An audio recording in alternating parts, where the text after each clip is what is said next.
viewers, welcome to a new episode of Guest in Bوجدور from Dar al-Ajiyar TV, which highlights inspiring experience from the world of humanitarian work. Today, we have a special guest visiting Bوجدور for the first time, Mr. Hennry Robert Stapleton, treasurer of the British charity Given Chance, which work to empower children and youth worldwide. Mr. Stapleton, welcome to Bوجدور and thank you for coming. First, could you tell us about your organization's activities in the United Kingdom and abroad? The organisation is a charity, and we are a very small charity called Giving Chances. We work mainly in Morocco, in schools, that we help with activities, we help with resources, with books, and we've been to over 300 schools in Morocco. Does your work focus solely on the education sector, or do you include other areas? Solely on the education sector. We don't have the funds, we don't have the necessary infrastructure to do anything else. We can only deal with one sector, and it's education. Giving Chances is active in several countries. Is Morocco the only Arab countries where you target children and youth, or are there other countries on your agenda? No, we focus solely on Morocco. We have done a little bit of work in Sierra Leone, but most of our work is in Morocco. To implement your ambitious projects, what strategies and partnerships do you rely on to ensure your sustainable funding? It's very difficult to raise funds. The only way that we can do it is by hosting an event in London. We try and do two events each year, and people will come along. They're mostly Moroccan and British, of course, and we have a raffle and an auction, and we try and raise funds in that way.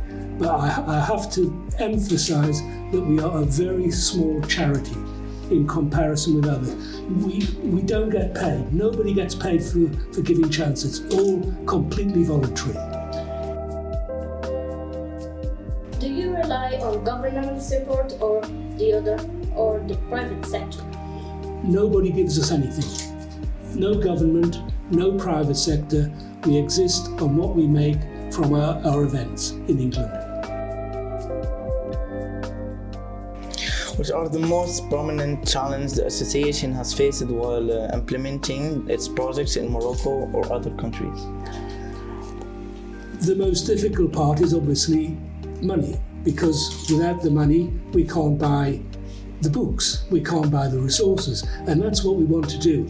All we want to do is to try and help the children, and our greatest challenge is just raising the money to get things that will help the children.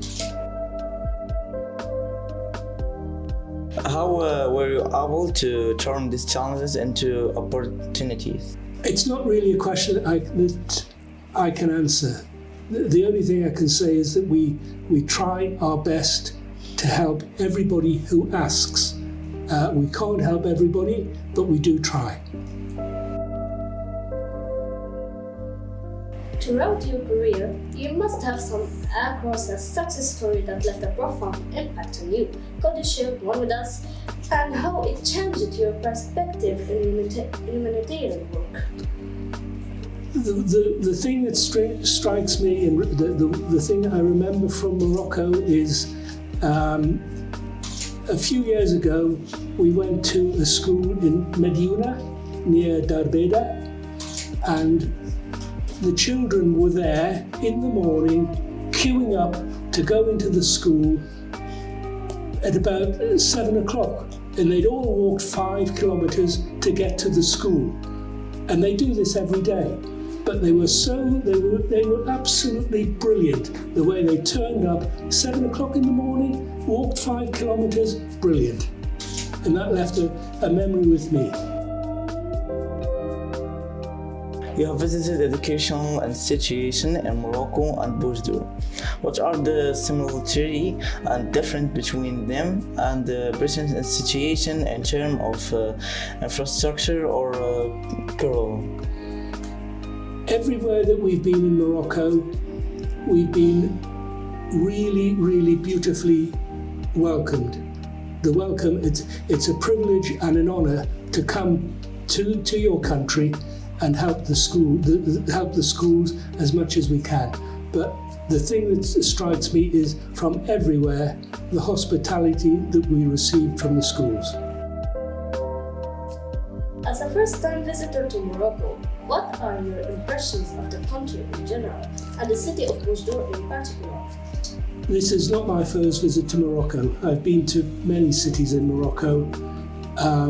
Boujdor, en français, oui, c'est une ville tranquille, calme, zouina en arabe.